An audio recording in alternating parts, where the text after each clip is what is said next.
Bismillah. Assalamualaikum warahmatullahi wabarakatuh. Alhamdulillahi rabbil alamin. Wassalatu wassalamu ala rasulillahil amin. Wa ala alihi wa ashabihi wa man ihtada bihudahu ila yaumiddin amma ba'du. Ahibba'i fillah rahimani Allah wa iyyakum. Alhamdulillah, segala puji bagi Allah subhanahu wa ta'ala. Allah sampai saat ini masih memberikan kepada kita nikmat akal, sehingga dengan akal tersebut kita bisa membedakan mana yang betul-betul bermanfaat dan mana yang tidak bermanfaat. Kemudian Allah Subhanahu wa taala juga memberikan kepada kita nikmat hidayah, sehingga kita pun bisa membedakan mana benar, mana salah, mana yang halal, mana yang haram. Kemudian Allah menuntun kita untuk melakukan hal-hal yang halal, yang diperintahkan dan dibolehkan, serta meninggalkan perkara-perkara yang Allah haramkan atau perkara-perkara yang berdampak dosa besar bagi kita. Pada kesempatan kali ini sedikit saya akan mengangkat tema dengan judul Dzunubun atau Dzunubu La'ibi TikTok.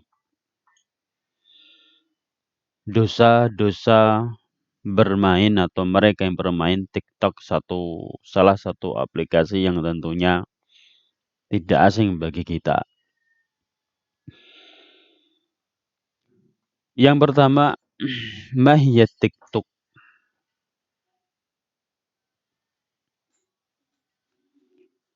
TikTok bil Injiliziyah seperti itu. Hiya syabakatun ijtima'iyyatun siniyatun limaqati'il video. TikTok adalah jejaring sosial siniyah yang dibuat oleh Cina, tidak sebagaimana Facebook dan lainnya. Jejaring sosial yang dibuat oleh Cina limaqati'il video, untuk membuat klip-klip video. Tentunya sudah tidak asing bagi kita semua, apalagi bagi para santriwan maupun santriwati. Karena sudah sampai kepada kita beberapa video TikTok yang dibuat oleh beberapa santri kita.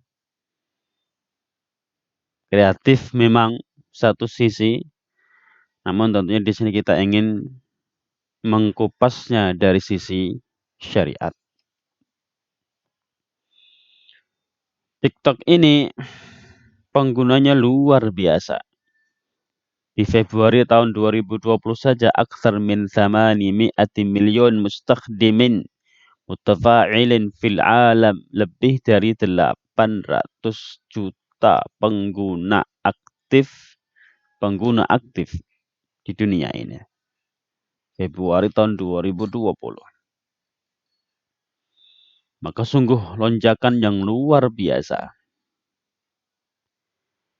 Lalu apa hukumnya? Tentunya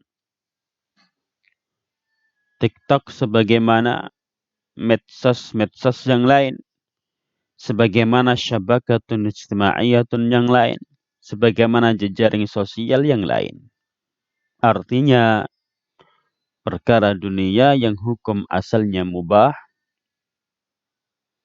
maka hukumnya tergantung tujuan penggunaannya dan tergantung unsur-unsur yang ada di dalamnya. Kalau tujuannya benar, di dalamnya tidak ada perkara-perkara yang melanggar batasan syariat, maka tentunya itu mubah, bahkan bisa juga bermanfaat, sunnah, dan lain sebagainya. Maka kembali kepada tujuan si pengguna dan unsur yang ada di dalamnya. Adakah perkara-perkara yang haram ataukah tidak? Namun kalau kita lihat secara umum, TikTok ini rata-rata menggunakannya untuk perkara-perkara yang melanggar batasan-batasan Islam.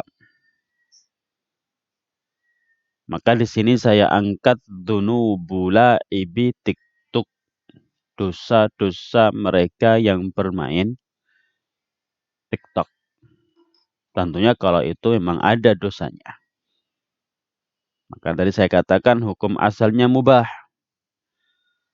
Hukum asalnya mubah jikalau tujuannya benar dan tidak ada perkara yang haram di dalamnya. Makanya sekedar contoh, karena rata-rata ya seperti ini.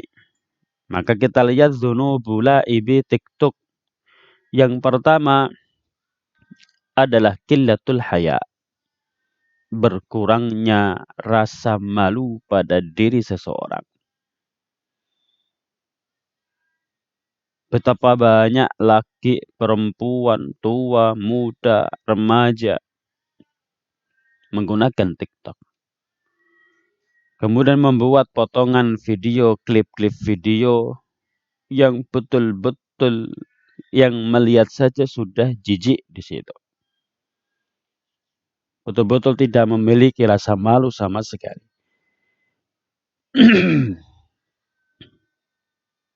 Baik dengan menunjukkan aurat mereka ataupun tidak, perbuatan-perbuatan yang di luar batas, perbuatan-perbuatan yang menampakkan dirinya tidak seperti manusia lagi. Padahal Rasulullah sallallahu alaihi wasallam bersabda, "Inna mimma adrakan nasu min kalamin nubuwatil ula idza lam tastahi fasna ma syi'ta." Di antara perkara yang manusia dapatkan dari perkataan para nabi-nabi yang pertama, seluruh para anbiya itu semuanya memiliki pesan, nasihat. Di antaranya, idza lam tastahi, jikalau kamu tidak malu, lakukan apa yang kamu kehendaki. Menunjukkan kepada kita haya, malu itu merupakan sifat yang positif yang seyogyanya kita miliki. Karena malu akan membenteng kita di perbuatan yang mengurangi muruah kita, mengurangi kesopanan kita. Dengan malu seseorang akan mampu bersikap dengan sikap yang Allah bolehkan. Oleh karena itu, malu pun termasuk cabang dari keimanan. Al-haya'u syu'batun minal iman, rawahu Muslimun. Malu merupakan salah satu cabang dari cabang-cabang keimanan.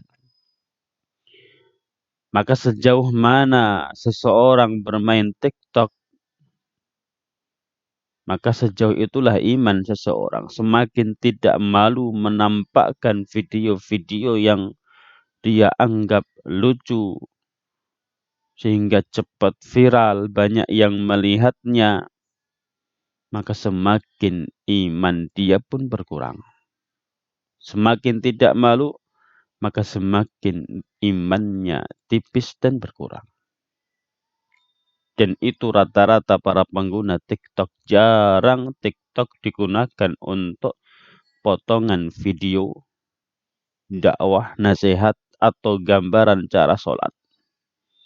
Lebih banyak digunakan untuk joget ria, bernyanyi, menirukan suara-suara orang. Dia seolah-olah bernyanyi dengan dilatar belakangi musik yang dia putar di situ. Seolah-olah mulutnya, bibirnya bergerak mengucapkan lantunan lagu yang dia ikuti. Jarang sekali, bahkan belum saya bertemu dengan menggunakan TikTok untuk potongan kajian dakwah. Atau untuk menggambarkan tata cara ibadah, sholat misalnya, berwudu misalnya. Lebih kepada joget, nyapu, jalan, terbang, main basket, dipelankan, gambarnya dibuat double dan lain sebagainya. Yang kedua, di antara dosa yang banyak juga menimpa mereka yang bermain TikTok adalah terdapat musik di dalamnya. Itu hampir semuanya. Padahal kita fahami Rasulullah sallallahu alaihi wasallam bersabda, la yakunanna min ummati aqwamun yastahilluna al-hirra wal harira wal khamra wal ma'azif.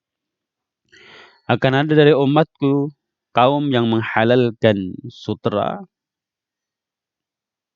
perzinaan, khamr, dan alat-alat musik di situ. Dengan tegas Rasulullah mengatakan akan ada yang menghalalkan musik, menunjukkan kepada kita bahwa musik itu merupakan perkara yang haram. Kemudian berikutnya juga yang dosa-dosa yang biasanya menimpa mereka para pengguna TikTok atau TikTok adalah adamu ghaddil basar. Tidak bisa menundukkan pandangan. Tidak bisa. Dan tontonan-tontonan rata-rata di TikTok wanita yang mengumbar aurat mereka. Padahal Rasulullah Shallallahu Alaihi Wasallam ketika ditanya oleh salah seorang sahabat tentang nadaril fuja'ah, pandangan yang tiba-tiba melihat aurat yang tidak langsung atau melihat muka wanita yang tanpa dia sengaja, fa'amarani an asrifa basari. Rasulullah memerintahkan diriku untuk memalingkan pandanganku. Dan itu tentu sangat sulit bagi mereka yang melihat TikTok. Berikutnya juga di antara dosa yang banyak menimpa para laibi TikTok adalah dia'ul waqti, sia-sianya waktu. Membuat diulang-ulang. Percobaan sekali gagal, kedua kali, ketiga kali, itu sudah memakan waktu yang banyak. Belum lagi kalau kontennya yang tidak bermutu dan tidak bermanfaat sama sekali. Padahal Rasulullah Shallallahu Alaihi Wasallam bersabda, min husni islamil mar'i tarkuhu ma la ya'nihi. Di antara tanda kebaikan Islam seseorang, kesempurnaan Islamnya seseorang, dia mampu meninggalkan yang tidak bermanfaat baginya.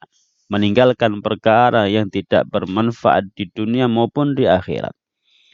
Rata-rata yang menggunakan TikTok itu dengan perkara yang tidak bermanfaat di dunia, tidak mendatangkan harta benda, tidak mendatangkan sesuatu yang kesehatan, apalagi di akhirat tentu sangat lebih tidak bermanfaat.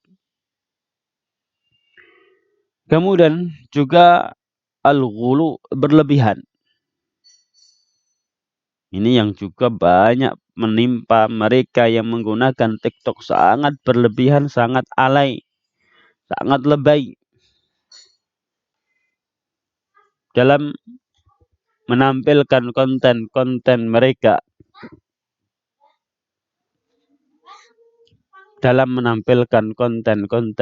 di situ. Padahal kita dilarang untuk bersikap gulu berlebihan. Ya ahlal kitab la taghlu fi dinikum. Kemudian juga yang tidak jarang bahkan banyak dari para pengguna TikTok adalah idza'ul muslimin, mengganggu, menyakiti, karena biasanya dia membuat potongan-potongan video yang membuat prank di situ, buat perang di situ. Bercanda, mengganggu secara tiba-tiba agar keluar respon otomatis dari orang-orang yang dia ganggu, yang dia berikan kejutan-kejutan tertentu. Dan tentunya itu termasuk ke sabda Nabi Shallallahu Alaihi Wasallam, la yahillu li muslimin ayyurawwi'a musliman, tidak halal bagi seorang muslim untuk menakut-nakuti muslim lainnya. Ngeprank, termasuk di dalam hadis Nabi yang ini. La yuhillu li muslimin an yurawwi'a musliman. Ikhwati fillah rahimanillah wa iyyakum, hanya itu beberapa dosa yang bisa saya simpulkan. Kembali saya garis bawahi, itu rata-rata yang menggunakan TikTok. Namun kalau seandainya kita, para santriwan dan santriwati, bisa menggunakannya dengan lebih bijak sesuai batasan syariat untuk potongan video kajian atau gerakan-gerakan sholat, gerakan wudhu, maka tentunya itu menjadi sesuatu yang positif dan bagus. Selama tadi tujuannya benar, tidak ada unsur-unsur yang haram di dalamnya. Sebenarnya masih banyak lagi yang lain, namun cukuplah itu sedikit gambaran agar kondisi para pengguna aplikasi ini.